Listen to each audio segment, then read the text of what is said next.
Hello everyone, welcome to Mediskai live Facebook session.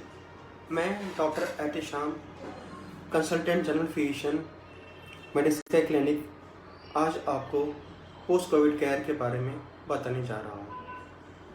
Post Covid care वो care है जो आपको मिलती है कोविड से रिकवर करने के बाद, जो मिलनी चाहिए आपको कोविड से रिकवर होने के बाद। वो इसलिए ज़रूरी है क्योंकि कोविड में से रिकवर होने के बाद भी कुछ कंडीशंस और कुछ सिम्टम्स ऐसे हैं जो आपको उस रिकवर होने के बाद भी रहते हैं। ये जो सिम्टम्स होते हैं ये अगर 4 हफ्ते तक रहें तो ये एक्यूट में कहलाए जाते हैं, और अगर ये 12 हफ्ते या उससे ज़्यादा 1 महीना या 2 महीना रहें तो क्रोनिक पोस्ट कोविड सिम्टम्स या कंडीशंस कहलाते हैं। इन कंडीशन की सेवेरिटी जो है ये पाया गया है कि वो सेवेरिटी जो पेशेंट होम बेस्ड ट्रीटमेंट लिया या ओपीडी लिया है उनमें ये सेवेरिटी कम होती है, और जो पेशेंट जिनका ट्रीटमेंट हॉस्पिटल में हुआ है और ज़्यादा दिनों तक चला है, उनको आईसीयू केयर मिली है और कॉम्प्लिकेशन हुआ है, उनमें इनकी सेवेरिटी ज़्यादा रहती है। ऐसा भी पाया गया है कि जिन पेशेंट में पहले से ही बीमारी होती है, कोमॉर्बिडिटीज़ होती हैं, जैसे कि उनको डायबिटीज़ है, हाइपरटेंशन है, उनको कैंसर की जैसी बीमारी है, उनको क्रोनिक किडनी डिजीज़ है, उनको अस्थमा की बीमारी या ऑब्स्ट्रक्टिव लंग डिजीज़ है, उनमें इनकी सेवेरिटी ज़्यादा होती है और ये ज़्यादा देर तक लास्ट करते हैं। इसको ध्यान में रखते हुए हमें पोस्ट कोविड केयर के ऊपर ध्यान देना बहुत ज़रूरी है, क्योंकि ये अपनी पेशेंट की फिज़िकल एंड मेंटल हेल्थ को अफेक्ट करता है। इसमें आपको पता होना चाहिए कि इसमें आपको क्या क्या सिम्टम्स आ सकते हैं। इसमें आपको आ सकते हैं सिम्टम्स जैसे कि बदन दर्द होना, थकान लगना, सर दर्द होना, घुटनों में दर्द होना, छाती में दर्द होना, सांस लेने में दिक्कत रहना, हल्का बुखार रहना, और आपको मेंटल हेल्थ से इश्यूज़ भी हो सकती हैं, जैसे कि मूड चेंज रहना, नींद ढंग से नहीं आना, और तो और आपको जो आपके साथ बीमारी हुई थी उसमें जो आपको सांस लेने में तकलीफ हुई थी उसका आपको बार बार वापस महसूस होना कि हमें वो हो रहा है, जिसे हम मेडिकल टर्म में कहते हैं कि पोस्ट ट्रॉमेटिक स्ट्रेस डिसऑर्डर, वैसा फील होना ये भी हो सकता है। महिलाओं में इरेगुलर मेंस्ट्रुअल साइकिल, ऐसा भी इनमें देखा गया है। पोस्ट कोविड पेशेंट में ऐसा होता है, रिकवरी के टाइम ऐसा होता है। तो इससे आपका ढंग से इलाज हो और आप रिकवर ढंग से हों, आपको अपने डॉक्टर से फॉलोअप अपॉइंटमेंट लेना काफ़ी ज़रूरी है। इस वीडियो के ज़रिए मैं आपको डराना नहीं चाहता, बल्कि आपको एजुकेट करना चाहता हूँ, आपको इन्फॉर्म करना चाहता हूँ, ताकि आप अप्रोप्रिएट डिसीजन ले सकें और अपने लोकल डॉक्टर से और हेल्थ केयर प्रोवाइडर से कांटेक्ट में रहें, ताकि आपकी हेल्थ इम्प्रूव हो और आप जल्द से जल्द अपनी डेली एक्टिविटीज़ ऑफ लाइफ को एंजॉय कर सकें। जैसा कि मैंने आपको बताया कि रिकवरी के बाद जब आप घर पे हों तो विद इन फर्स्ट वीक आपको अपने डॉक्टर का अपॉइंटमेंट ले लेना है, ताकि आपका एडुकेट असेसमेंट हो सके। डॉक्टर के अपॉइंटमेंट लेते वक्त आप ये ध्यान रखें, वहाँ पे जाते वक्त, डॉक्टर के पास जाते वक्त आप अपनी डिस्चार्ज समरी, अपने रिपोर्ट्स और अपनी जो मेडिकेशन जो आप ले रहे हैं वो लेके जाएं। इसके साथ साथ अगर आप कोई आयुर्वेदिक दवाइयाँ, कुछ होम्योपैथिक दवाइयाँ वो भी ले रहे हैं तो वो भी लेके जाएं, ताकि डॉक्टर को पता चल सके कि इन दवाइयों का इंटरेक्शन तो नहीं हो रहा, इन दवाइयों के साइड इफ़ेक्ट तो नहीं है। इसके साथ साथ आपको जब आप डॉक्टर के पास जाएंगे तो डॉक्टर आपसे कम्प्रिहेंसिव असेसमेंट करेगा आपका। वो आपसे आपकी करंट कंडीशन, आपको क्या सिम्टम्स हो रहे हैं, आपको क्या तकलीफ़ हो रही है, वो पूछेगा, डिटेल हिस्ट्री लेगा, ये कहना चाहें वो सही होगा। और डिटेल हिस्ट्री के साथ साथ आपकी मेंटल हेल्थ के ऊपर भी वो कुछ सवाल पूछेगा, ताकि आपको नींद आ रही है क्या, आपको एंजाइटी फील हो रही है क्या, पैनिक अटैक आ रहे हैं क्या, या फिर आपको कंसंट्रेट करने में इश्यू हो रही है क्या।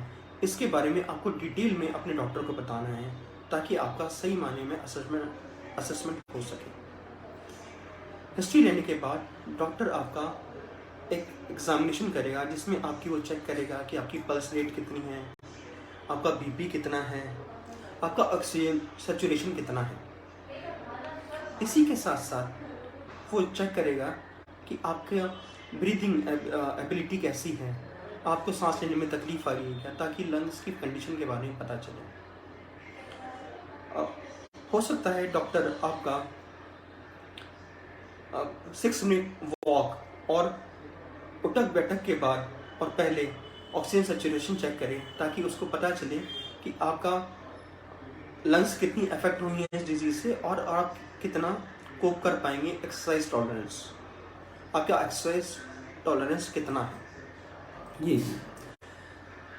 ये सब करने के बाद, हिस्ट्री टेकिंग करने के बाद, एग्जामिनेशन करने के बाद, वो आपको कुछ इन्वेस्टिगेशन कराएगा।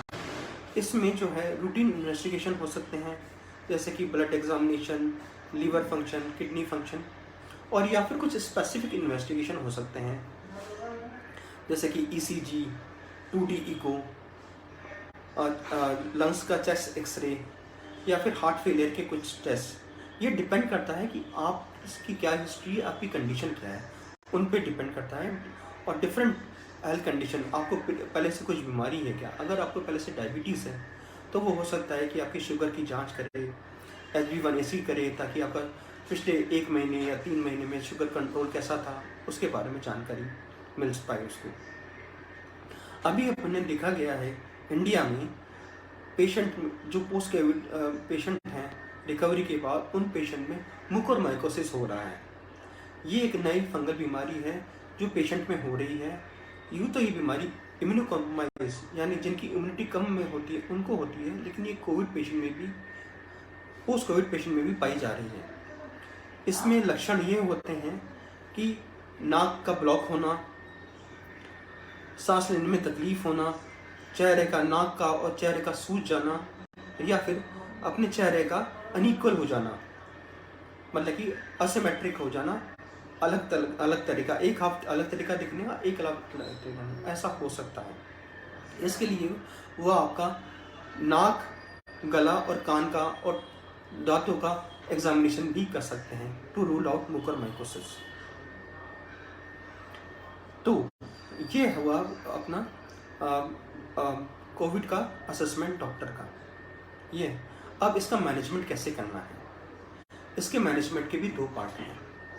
एक मैनेजमेंट का पार्ट ये है जो पेशेंट को खुद को करना है, सेल्फ मैनेजमेंट। वो ये है कि पेशेंट को घर पर रह के अच्छी डाइट लेनी है, प्रोटीन रिच, कार्बोहाइड्रेट रिच, ताकि उसकी इम्यूनिटी अच्छी रहे। उसको एडिक्वेट गुड क्वालिटी स्लीप लेनी है। इसके साथ साथ अगर वो सिगरेट स्मोकिंग करता है तो उसको वो स्टॉप कर देनी है। अगर वो अल्कोहल लेते हैं तो उनको अपना अल्कोहल इंटेक जो है वो कम कर देना है। अगर वो caffeine intake in the form of coffee लेते हैं तो वो भी इंटेक उनको कम करना है। इसी के साथ साथ उनको फिजिकल एक्टिविटी करनी है, माइल्ड फिजिकल एक्सरसाइज करनी है, योगा करना है, मेडिटेशन करना है। ये हुआ सेल्फ केयर का पार्ट। मेडिकल मैनेजमेंट में हुआ उनको डॉक्टर्स की प्रिस्क्राइब की हुई मेडिकेशंस लेनी है, जिनमें मल्टीविटामिन्स हो सकते हैं जो कि उनकी ऑब्जॉर्प्शन क्षमता को और इम्यूनिटी को बढ़ाएंगे।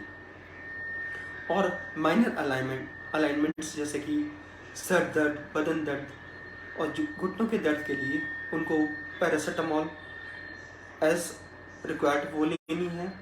और या फिर डॉक्टर उनको प्रिस्क्राइब कर सकते हैं बीपी की दवाइयाँ, अगर उनका हाइपरटेंशन है, ग्लूकोज की बीमारी है, डायबिटीज़ है, थायराइड की बीमारी है, छाती की बीमारी है, अस्थमा, या फिर उनको सेकेंडरी इन्फेक्शन हो गया है, उसको देखते हुए डॉक्टर उनको एंटीबायोटिक, बीपी कंट्रोल या डायबिटिक कंट्रोल की दवाइयाँ भी प्रिस्क्राइब कर सकता है।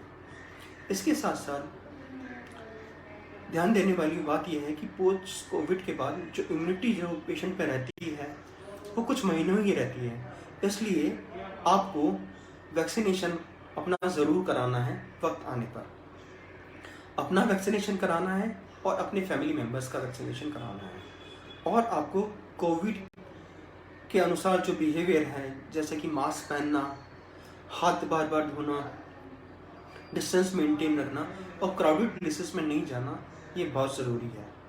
ये इसलिए भी ज़रूरी है कि अभी जो नया वेरिएंट जो आ गया है वायरस का, डेल्टा वेरिएंट और डेल्टा प्लस वेरिएंट, ये काफ़ी इन्फेक्शियस हैं। 50% इनकी ज़्यादा इन्फेक्टिविटी है और ये वापस इन्फेक्शन भी हो सकता है इनका। इसलिए बेस्ट जो तरीका है वो है वैक्सीनेशन करना, अपना और अपने घर वालों का। आशा करता हूँ कि ये वीडियो आपके लिए इंफॉर्मेटिव रहा हो और आप इसको फॉलो कर पाएंगे। Thanks for watching this video. Come and visit us at Medisky Clinic. We have all the facilities and equipment to take care of your all needs, from dental to endocrine to general health. Thanks for watching video. Take care of yourself and be safe. Thanks again.